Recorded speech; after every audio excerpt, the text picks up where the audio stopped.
What's up, man? What's shaking? You. Shaking bacon. I saw a note a couple calls back. We were talking about fashion, and they said that you're not supposed to show that undershirt under your shirt anymore from a fashion perspective. Oh, nothing about why I wear that has zero to do with fashion. You can't. They say you can't show your white undershirt anymore.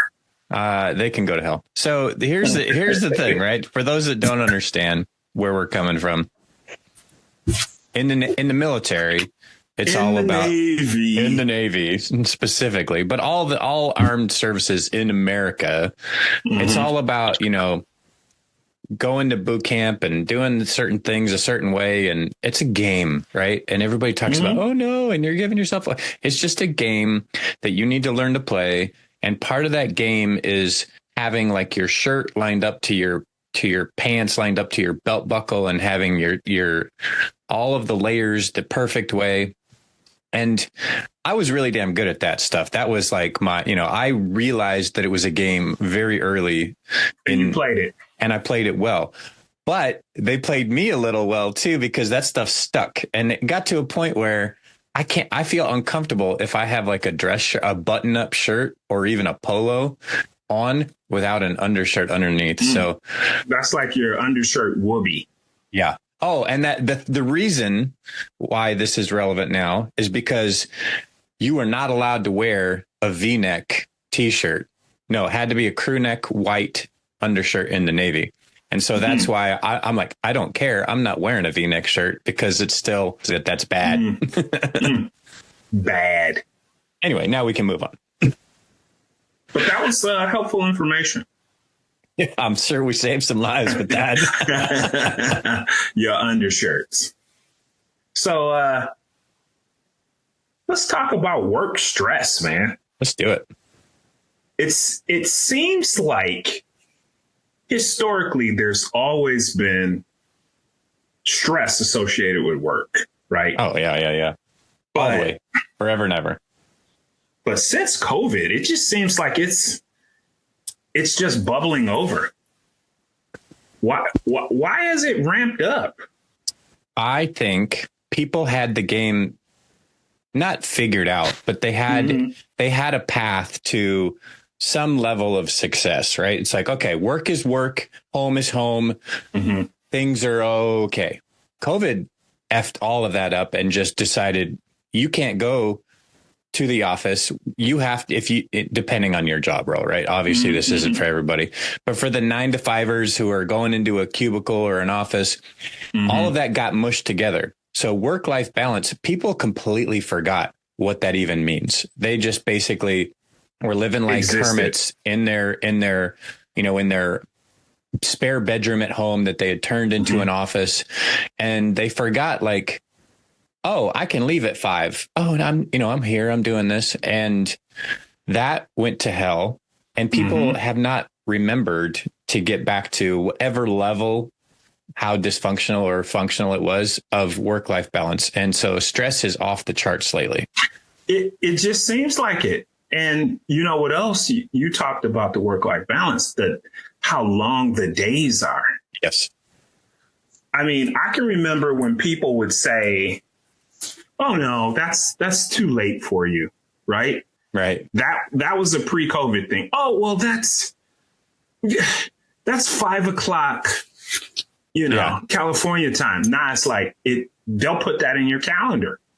Correct. They don't don't care. That there. It's like, oh, it's no big deal.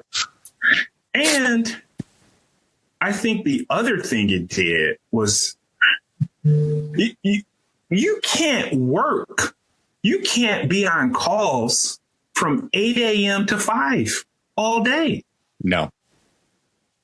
And I think it like created this scenario where, well, one, I think, like you said, there are people who had to go in, right. Hospitals, we know that there was first responders, people had to still work. Right. Then a lot of us, we worked at home. And then I think there was a fear too, like, oh my God. And there were companies that made cuts, but then there were some companies that were like, hey, we're good. We in this, you work from home. So I think there was a part of people who wanted to overcompensate a little bit, like, oh, no. I'm working. I'm here. Right. But think about how COVID started, right? It was like, people are getting sick. And then you remember that whole little time when everybody had a friend, right? Yeah. Oh, I got a friend in the FBI. He says the government's going to shut down. Everybody had that. You remember? Yeah. A really good friend of mine calls them his little birds. Fly, Agent Starling. Fly. Fly away. Yeah. So, yeah, we had little birdies, but it seemed as though there was an abrupt start to it. Yep. Right. It was like, we're shut down. So it was this abrupt start. And the biggest thing I can remember was when I think Dallas Mavericks were playing. And I can remember Mark Cuban, the owner, he's sitting there and he's looking at his phone and he's like, what? And they basically sent an email, said, hey, you're not playing that game. We're canceling it. Right. Because this COVID thing's out of control. And we're not here to talk about COVID the entire time, but I'm just saying. This is not that podcast. This is not that podcast. That started. That's what beget this stress. And so the abrupt start, we didn't have an abrupt ending. No, it was the opposite. What I'm saying? So it was like, and this is interesting because I got a buddy, one of my fraternity brothers is down in Houston. Bro, Houston's the new Florida. Right? Flooding, hurricanes, weather. Tornadoes downtown. Bro, it was 100 degrees. He was out of power. And he was like, the power came back on. And I was like, what was that feeling like when that power came back on? Mm-hmm. The air's on. You're like, oh my God. I'm not going to die. Right. So we didn't really have sort of the turn off switch in terms of stress from COVID. Yeah, some people are still living out there like it, right? They're still operating like life is shut down, like you have to stay home, and that crept into people's heads, and who knows if we'll ever be the same after all of that. Mm-hmm. There is no old normal, though. That's for sure. Like it's not. It's a new normal. It is, even in terms of people who go in. I got friends at GM, and they're like, so basically, there's no more cubes. Well, you don't have like a normal sitting area, right? So it's not like you got a cube and it says Alexei, and you got your picture, your dogs and stuff up there. No, so it's like shared areas, like hot racking. Like, it's like you get this, you get to sit here for the. Oh, I get it. OK, so it's like hoteling, they call it. Right. So it's like these are just cubes and you just sit wherever. And you go up and you say, hey, gang, our group is on the 3rd floor in this area. And you go there and you meet your peeps. And I think, I don't know, somebody write in or tell us, but I think you got to go in there like 3 days a week. Mm-hmm. And they're like checking badge swipes. Yeah, that seems to be pretty prolific. So, I mean, even that, like, to me, there's a low level bit of frustration, even if you have to do that, because if it's me, I'm saying, OK, I got to get up. I got to put on clothes. I got to drive to work. Yep. I got to sit in this cube to do what I could have did at home. Yeah. Yeah. And I mean, and all of that is very stressful, right? For bosses, for company owners, for employees, for everything. I just feel like you're building up resentment. Like there's this low level bit of resentment that you come in for 3 days and then you go home. And for the most part, you're probably more productive on the days that you're home. Probably. I mean, this might be a little controversial, but I think ever since 9/11, right? Since the September attack, right? When there was, everybody screaming at their TVs, like, well, afterwards and finding out all of the details, it's like, well, why would you let somebody with a utility knife, rush into the cockpit of a plane? You got 150 people on this plane. You're going to let one or two dudes? And that really resonated. That I think that there was I'm not a huge fan of this analogy, but there's the lion and lambs kind of thing, right? Are you a lion or are you a sheep or whatever, lion or a lamb? Are you a leader or are you a follower? And I think that really woke up people in general to be like, you know what? We do have a voice and we don't have to sit here and watch life go by and, and watch these train wrecks happen. And I think that bled over into, post COVID when employers were like, okay, guys, come back. We're tired of spending these billions of dollars on empty buildings. Come back. And they're like, no, no, we won't go. I'm not coming back. And I think that carried over, right? People are like, you don't get to tell me what to do. Like, no, I'm going to. And that's when we had this mass exodus of people and people were quitting left and right because they're like, you know what? I don't need to work for you. And I know what the message is and all of that. No. But it's been an interesting trend. We've had a low level drip. I get what you're saying. Sort of a low level drip of, I would say, confidence that people didn't have prior to. Yes. Right. And it's dripped. And you had COVID, you had fear, people died, people lost their jobs. So you're like, I think it's just the stress, it's PTSD from that as well. And you're like, oh, we're making it. We're here. I also think the amount of meetings that are on the docket now, and I said that, they're out of control. And, we got off topic, but you have to be able to take a restroom break. Yeah. I mean, so continue. No, go ahead. I mean, for me, right, I'm that like in between, like I'm that person that I do have to go to a lot of meetings, but I also still have to get work done. Right. And you can't do both at the same time or both fail. Right. One, you might be needed in that important meeting if you want to call it important. But while you're trying to pay attention to both are suffering. Yeah. I mean, that's the biggest thing I think is it's like people forget is it's like, hey, you could have 7 meetings a day, but you're not going to get any work done. Yeah. You might have a lot of great ideas for stuff that's coming. And you may have made a lot of decisions for problems that arise, but the work isn't getting done. And one of my big pet peeves is people who are always late. It's created this world where late is okay.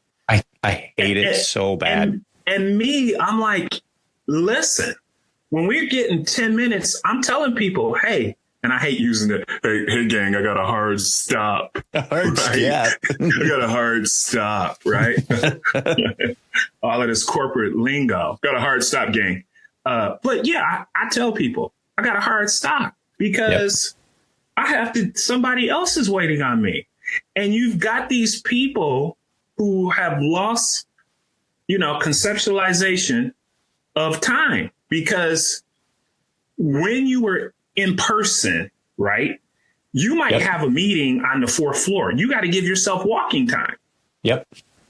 And so now, because we've lost that, people book back to back to back. When I'm trying to book something with somebody and the people who I do work with and have access to their calendars, when I look at it, I'm like, you got a meeting butted right up to this. Is this, even though it's a sliver of time, is this what I really want?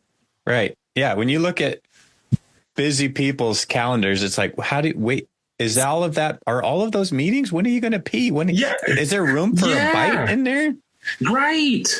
So I don't even book it like that. But I don't like, I think we need to get back to the place where you can politely bow out of a meeting so you don't show up to the next one late. And you taught me a lot of, go ahead. No. Tell us how I've sensei'd you. You actually taught me some very valuable tools on how to kind of help mitigate just getting completely bombarded, right? So every Friday, I look at my next week and I go, okay, what am I? And this is to help with this. This will help a ton with stress because the panic of not knowing why you're joining a meeting or not being prepared or, not realizing these are a bunch of simple things that I have found help tremendously to reduce stress. So the big thing is Friday, look at your week, the next week, look at your task list and say, okay, about how long is this going to take me? Start putting blocks of empty time on your calendar that say, okay, between these hours, I'm going to be working on this project and mark it as busy. And that does a couple things. One, that gives you some of your day back to actually get stuff done so that you aren't just, twiddling your thumbs in meetings. And for the most part, you're always going to have these asshats out there that don't look at your calendar and just throw darts at you. For the most part, it will keep. Who are those Neanderthals? I don't know, right? What if you're somebody that's just like, I get it. If you're trying to make a little sidebar here, if you're a manager or a director or whatever, and you've got a meeting with 50 people, obviously you're not going to make sure if everybody's available. But if you got a meeting with 4 people, check the calendar. Look at their calendar and see if they're available. Yeah, look at Outlook. No, I don't play that game. Yeah. So go ahead. Having Continue. said that, block that time, and that will keep the non-Neanderthals from sucking up your entire day. And the other thing is, every night before I go to bed, I look at my calendar for the next day and I go, okay, what is my morning, specifically morning? What is my morning? What am I waking up to? Do I have a 7 o'clock meeting because of, we do international business, or do I have to have my brain wrapped around this topic for this scenario? Because as you know, I've walked into a couple of meetings just being like, I don't know what we're talking about, but I'm here. And you're like, are you ready to talk about this? And I'm like, talk about what? And you're like, I knew it. I'm like, damn it. Yeah, that's the worst, right? That is the worst. I mean, you just gave out some pearls. Like, know what you're going into. Do you have an extra 30 minutes to rest? Right. Right. Can you go pick up coffee tomorrow? And those are the things that help you. You mentioned it. Blocking your calendar for yourself is critical. And a lot of people we know, they work in an industry where there's mandatory work that you have to do. Mandatory fun. You might have to do a training. You might have to validate some stuff that you have to get done. And it's not like 5-minute work. No, correct. So you have to block. You essentially got to block yourself for your administrative deal. Right. What do most people in the industries that we're closer to, they hate doing? Expense reports. Oh, you got to block time to do that, especially you people. And who are these people who don't take pictures of their receipts? Monsters. What are you? I think that should be a whole nother podcast. I think we have a podcast about, the jet setting people. I mean, that sounds a little more glamorous. The people who travel for a living. It ain't glamorous. Right. Tips and tricks. I think we should drop, setting up some rules, how to take a picture of your receipt every single time, because everybody's basically doing it the same. And then you can drop that geotag deal. Yeah, buddy, little tips and tricks. You won't let us forget. Listen, I think you should geotag that. Now I know exactly where it's at. Wait till you guys hear this. This is crazy. Yeah. Yep. We're gonna do that one. So earmark that, bro. That's the show. That's the show. Yeah. I think let's talk about let's remind people. Let's talk about the whole concept, because I think that's going to really talk to the rest of this episode. Talk about the well. A well is a well, right? It's got water in it. And the idea is that you're a well and you've got water and nutrients. And typically during the week at work, people are coming to you and they're dumping their bucket in there and they're taking from that well. Yep. And so you have to look at work like that. And so throughout the week, you have to do things that you're going to put water back in your well. And you have to replenish it. You have to replenish it. That could be meditation. That could be going to your favorite bakery. It could be going out. And to your point, Alexei, book time to get on your Peloton. Exactly. Just book it. Just book it in your calendar so it comes up and goes boom, boom, boom. 20-minute Kindle ride, right? Yep. Same for our folks out there, because there are so many people who have dusty treadmills and stuff like that right at the crib, and you're not planning it. Correct. And so those are things that help you fill up your well. And I'll add something to that too. We were on meeting invites. You don't have to accept every meeting invite, friends. No, you do not. You have a choice. You have a choice. I was talking to a group a while back. I had a great discussion with the Detroit Pistons, and there was someone in there, and they said, "Well, what about all these invites? You know, how do I manage it if people are just shoving invites to me every day?" And I said it. You don't have to respond, especially if, you know, when I'm sending you an invite, you know exactly what I want to talk about. It'll have a title, right? Hey, Alexei, I want to talk about stress management. I want to spend most of the time talking about ways that we can help said organization improve. Now you know what I want to talk to you about. Might even have some bullets in the email talking about what you want to go. Let me know. And if you send me something like that and I don't know, I'm not going to respond until I'm not going to accept it until I respond to you. And I'm going to say, hey, what's this about? Right. Do you need me? So that's a way of filling up your vessel. What do you think about the whole meeting invite I just said? Yeah, I can't agree more. There's too many times where, you know, people set something up and it's like, yeah, Billy set up a call with us, but what does he want to talk about? And it just creates this buzz and panic and turmoil. And you're like, I don't know. And people, you know, some people are going to go to the best. I try to be one of those people that's like, oh, maybe we're going to talk about the bonuses we're going to get. Oh, but then there's all these people that are in the little scuttlebutt bottom feeding section that are going to be like, oh, we're all getting laid off. And it's like, how did you get that out of, you know, so as a person scheduling these meetings, realize that you're walking around with a gun and you need to decide how you're going to handle that, right? Am I going to, you know, people will pick everything apart and try and figure it out. And so you're creating stress simply by just not being detailed and thorough. Let people know what they're coming there for. Yep. You know what I mean? So yeah, the well is important. You have to make sure you're taking care of yourself. Here's another thing that a lot of people don't recognize causes them stress. And this is to your point, you know, runoff of COVID.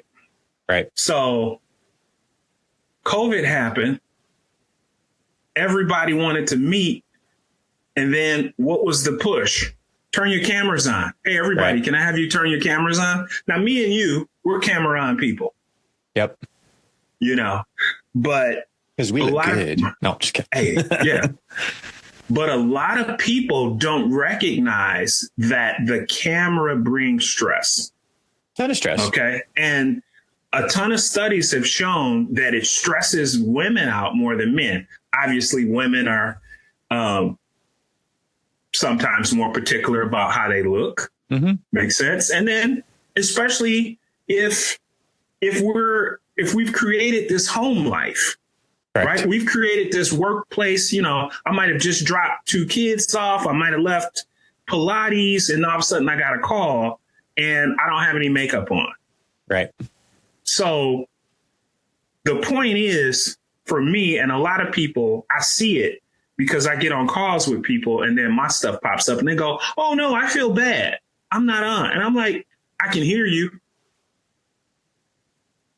I can hear you. Right. Yeah, completely. So my point to you, and you might disagree, but my point to you is you don't have to have your camera on if that brings you stress. No, I agree with that. I think that there's different times and different places, but for sure. But for the most part, no, there should not be a requirement for just every friggin' meeting to have a camera on, because you will instill stress in people. And I think that also relates to the fact that, and so I think when you're a camera on person, then if you're not on the like what if somebody's got a call and it's right when you're coming out of a dentist appointment? Yeah. Your face is all right? puffed up on one side. Yeah, but I can be on the call, but we can't be mobile. Yep. I agree. You understand what I'm saying? So if you're working for, I don't know, I'm just going to say Cisco Systems. Mm-hmm. You're working from Cisco Systems. They know your routine. They know your office. You know what I'm saying? Yeah. You and I have got particular backgrounds. Somebody knows if you're not at your normal spot. And so now we've had to create stress around the fact that, oh, you're not at home. No, I'm just leaving Whole Foods, but I'm on the call. Why does it matter? Right. Right. If I was in the Atlanta airport, it wouldn't matter. No, because you'd be working.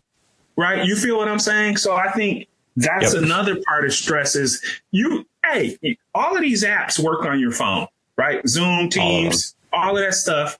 So if you got to run out and still be able to take the call, don't feel like you got to be sitting locked down at your house desk.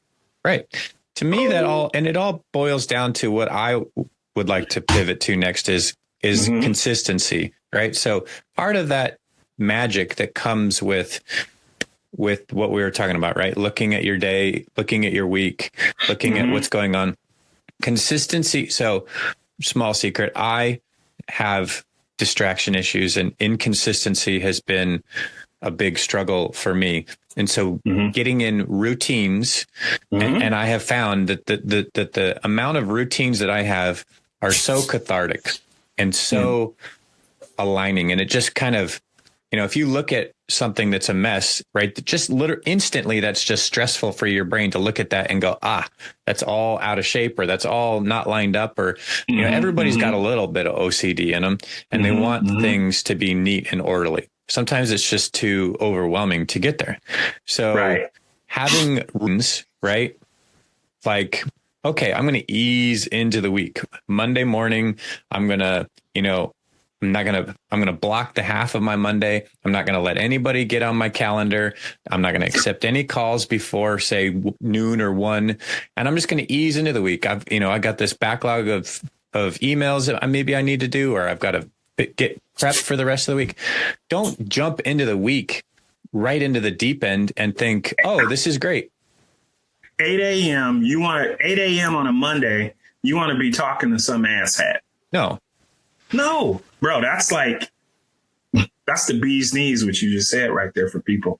I hope you listen to that. If you have the opportunity to ease into your week. Right. Obviously, doesn't apply to everybody, but I think, we're talking to people who are, work-life balance, maybe some small business owners or big VPs, entrepreneurs, right? So if you have that capability, ease in and ease out of your week, have some structure, realize that you only have so much energy that you can give out before you need to get some back yourself, and have a plan. And you're going to be doing it better than 90% of the people out there if you just do all of that. Bro, my first job out of college, I worked at an airline, an airline manufacturer, right? So it was funny. It was like, I'm a kid and I go out there and it's boomer galore, right? Yeah, so I'm a kid. I mean, and this is back, people could smoke in here. Like, so guys were on the phone smoking. And this guy, Greg, it was my first job. So I wanted to impress. So I was like getting up super early, trying to be the first dude in there. This dude's in there, like turning on, he's making the coffee. And I asked him, he was like, hey man, it just gives me my moment in here. I can have a cigarette. I can I can have a cup of coffee before all the madness begins. Mm-hmm. And to me, that reminds me of what you're talking about. Like, give yourself some space, right? Yeah.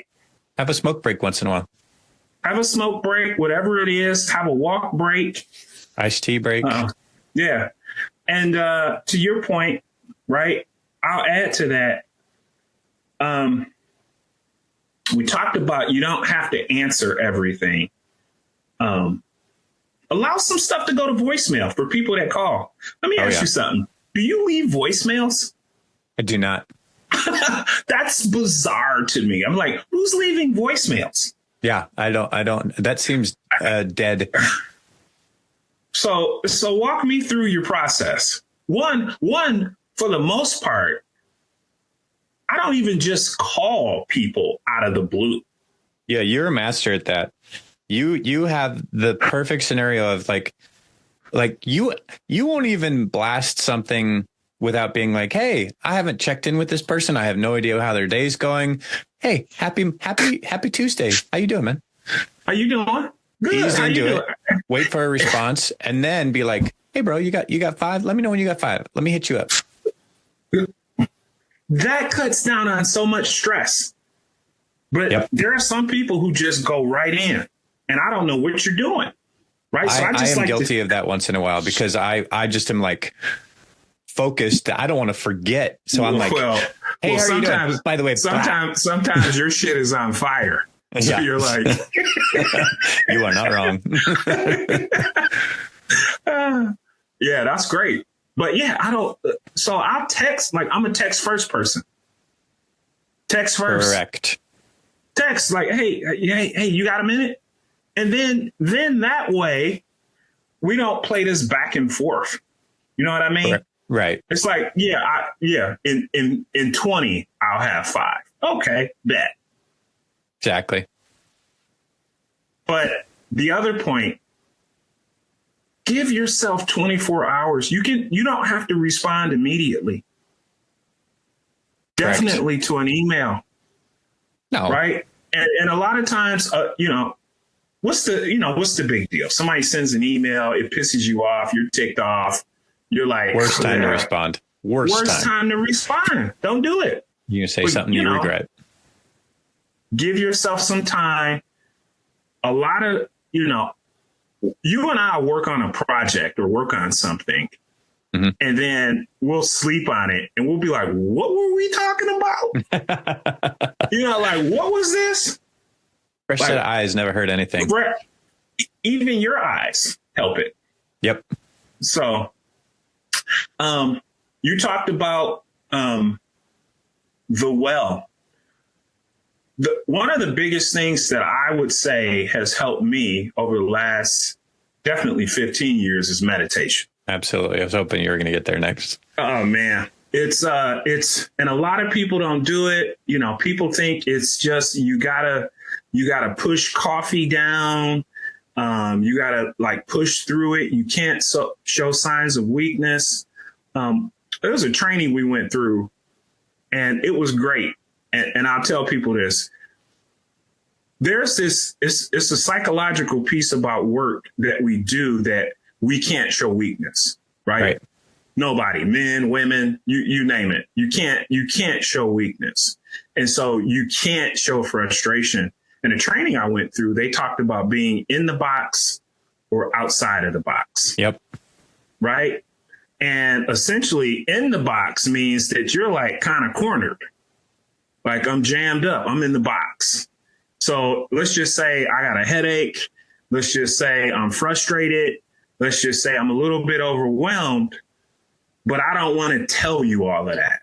Right. So what I can do is say, hey, Alexei, you got, man, how you doing? I'm like, man, I'm kind of in the box. And then that just lets you know, oh, okay, he's pulling something today. I won't go deeper. Got a trailer on his car.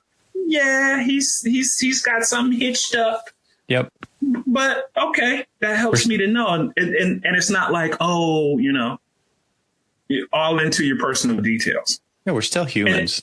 We're still humans. And then you can say, oh, man, I'm out of the box today. Out of the box means, hey, I'm ready for everything. I'm feeling great. It's great. Let's go. And so the other piece is you don't have to be 100% every day. Stop. This is what we say where I grew up. Stop perping. Right. Yes. You know what I'm saying? Quit perping. You're not 100%. So tell people the truth. But what helps me is meditation. So much. And it doesn't have to be an hour. You don't have to sit like a yogi. You can you can Google, right? Meditation on YouTube, 1 minute. Yeah. There's great apps. I mean, so let me tell you a couple, or for the listeners, let me start with this. Because some people are going to go, oh, that's a bunch of, crap. So for those people, give me a quick second I want you to close your eyes, think about a candle in your head, and just see if that's the only thing that you can focus on, like nothing else. If anything else creeps in, block it out. And if that is a struggle for you, meditation is something that you should absolutely try. And again, this is not something, this is a muscle to build, right? It's about that consistency. Nobody's going to be great at it at the beginning, but it's all about structuring your brain the same way that you would organize your desk. It's all about laying out the thoughts so that you can focus on them one at a time. And there's a billion apps out there, or just like you said, YouTube videos. One of my favorite is Insight Timer. Insight Timer, so good. So let me give an example that you have bestowed on us, Kris. That's been amazing. We're walking into a big training, right? We're about to deliver some killer content, and things may have been crazy. It may have taken a lot of heavy lifting to get that project ready. It may have taken a lot of prep to get the room set up and correct. It may have taken a lot of stress to get all of our gear in the scenario. And stress is high. Just, there's a lot of anticipation, and you've brought in those times and been like, okay, let's close the doors. Let's all kind of just step back, take a quick 5-minute meditation session. And it just puts everybody on the same page. It takes all of that anxiety and it just pushes it away. And you're like, okay, now let's go. Let's go. This is what we're here for. Not what stressed us out to get here. Exactly. And so it's like, I wish parents would do that when they got to Disney. Oh, right? Amazing. Getting there is a bitch. So then when you finally get there and you get in, you should all hold hands, close your eyes, and be silent and give thanks. Because what happens is now you take the stress of the preparation. Maybe it was the drive. Maybe the hotel doesn't look the way it's supposed to. Somebody forgot the umbrella. But you're like, hey, we're here. This is the reason. Yep. Let's all cut the edge. And then this is why we're here. We're here to provide an excellent training. We're here to coach some people. Right. That's why we're here. Nobody has to know that we couldn't get the freaking laptop to play the music for 2 hours. Nobody, baby. Yeah, exactly. You know what I'm saying? So, well said, man. I'll say that. And, the last thing I'll say is, meditation doesn't have to be some big deep deal. You can just say, hey, I need 1 minute, and just close your eyes. Like you said, look at think about a candle. And you need to give yourself that in between calls. And definitely when you're going to have a call with somebody that gets on your nerves, you definitely want to go in there. You don't want to go in there on an empty well. You got to fill that well up. And, not in closing, but what I will say is we're all connected to it, but these damn phones have got us hooked. Because even if you're not doing that, then you're on Pinterest, you're on, I think I'm on Amazon more than I'm on any social media site. You know what I'm saying? So be careful and be aware of that phone. Especially people. Do not disturb settings. Do not disturb. And, we're different. Like, I like 2 phones. I got a personal and then I got a work. Yep.